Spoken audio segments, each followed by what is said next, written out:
And exactly, and Really? we have to encourage that. Wow. Maurice, you voted for Barack Obama. Yes, I did. But you think we're headed towards socialism in some ways. Okay. Am I the only one up here who did not vote for Barack Obama?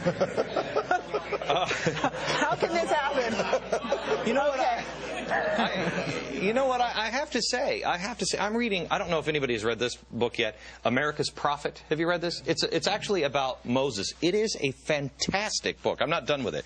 But I just last night I don't even know where it is. It's about halfway through, and it talks about the Underground Railroad. And I have to tell you, the African-American experience is overwhelming, just overwhelming.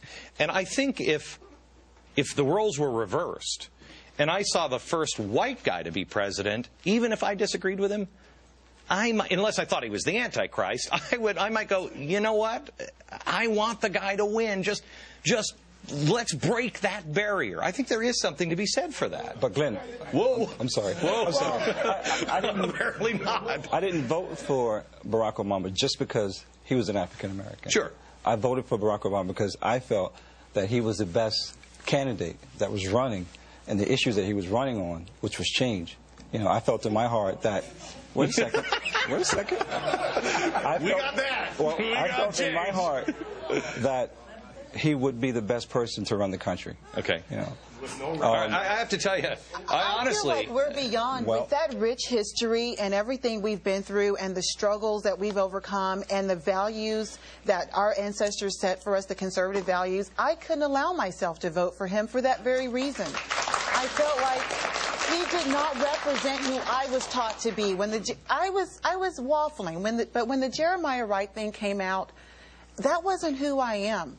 And I felt like I was past the point where I had to, play up to the fact that I'm doing this because he's black and he looks nice and he went to Harvard and his wife.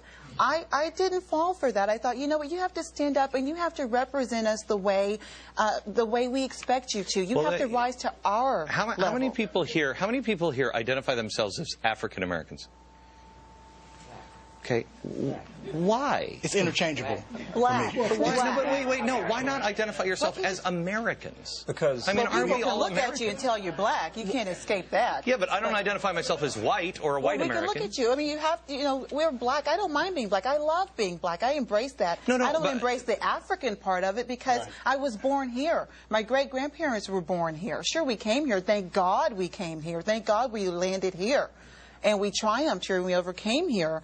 But I don't consider anything about me African. It's an evolution from the N-word. So, yeah, I mean, if we're going to be called anything versus what we were called, my preference would be African American. Can I tell you something? I think one of the problems that I have, and I have to tell you, as a white guy, I'm just being real honest with you, as a white guy, white people are uncomfortable sometimes saying, you know what, Martin Luther King, and then quoting Martin Luther King because it's almost as if society says, no, that's our guy, not your guy.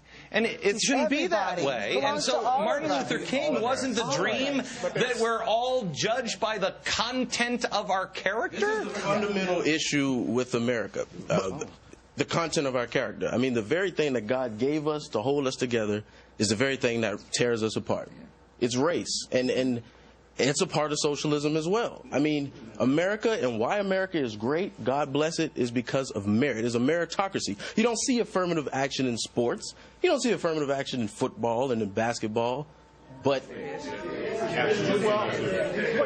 Glenn, how do you see affirmative action?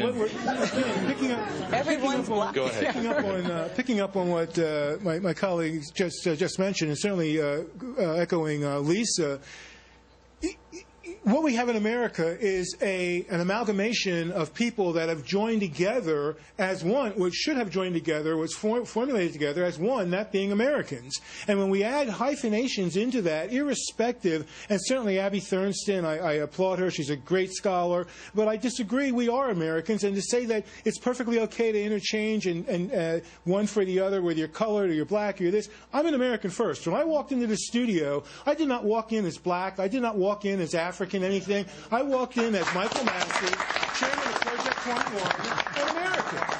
Now, I mean, that allows me to be comfortable within myself. I owe no one nothing but myself. Did I get up and work today? Did I give something to my community? Did I do something to enhance what I do work-wise and so forth? But it's not a question whites ask of themselves. Exactly. They don't say, I'm Chinese, I'm French-American, or I'm German. You know, you say... Khalid, yeah. Go ahead. But you know what? I want to get to this whole Barack. A lot of people voted for Barack. I don't think they voted for him because he's black. First, he had to be a Democrat, because once you become conservative, you're no longer black, and we all know what that's about. So wait. I'll come back to you. Wait, I'm going to come back with you. How many people here have, first, you don't necessarily want to be seen on television on this program or on Fox News or a conservative. I mean, how many people here, by show of hands, have experienced anything like I'm a sellout to my race, or I'm a... Okay, so back to Khalid. Back to Khalid. Khalid, go ahead. No, but I was going to say that, and that's the thing. Ken Blackwell ran for governor of Ohio. Did not get any support. Why? Because he's a Reagan conservative. He was the wrong party. So a lot of people, it's not about race. Democrats trump race when it comes to a lot of African American votes. Right. Yes, up here. We had a customer service problem. That's why we actually lost. And for me personally, the reason why I came, no disrespect to Mr. Massey, but when people say, oh, well, I'm not about the racial thing, what car are you when you have to deal with the police? I mean, realistically, stuff is going to happen. So personally, why I came, not to argue with you, brother, but personally why I came is I would like to change the image of what black and conservative actually means. I think a lot of times what we're all doing as a group, I love everybody here because we all got to, fight to struggle. I'm a conservative. What I hate is I kind of see everybody going, Obama ain't nothing. And then they'll go, it's almost like playing the victim card. And then they go, here's my book. It's almost like that's the model. So, wait a minute. I don't understand what you're saying. What do you mean? No, I think not to diss, the brother on the panel, but to me it's almost like you playing the victim card. Like, I think people beat you up because they just perceived you as weak. No, wait. I just do. No, they beat him up because he was a black kid with a briefcase. All right. Order in the courtroom here. The brother on the panel's got to say something about that. I've never been weak. No. You look a little white. They saw me as being different, okay? And it wasn't a matter of being weak. It was a matter that it was just me and my brothers versus maybe 20, 30 people. But the main point, though, is that this is not something that was isolated. There's a serious problem within the black community and keeping it real. And if you do speak proper English, you are going to have a problem. And if you do get straight A's, you are going to have a problem. And I'm going to tell you right now, my man, let me tell you something right now. Let me tell you something. If we keep lying about it, it will never change. All right? Hang on just a second. Hang on. I don't think I'm with Americans. I feel like I'm in Parliament. All of a sudden we're screaming at each other. We'll be back in just a second.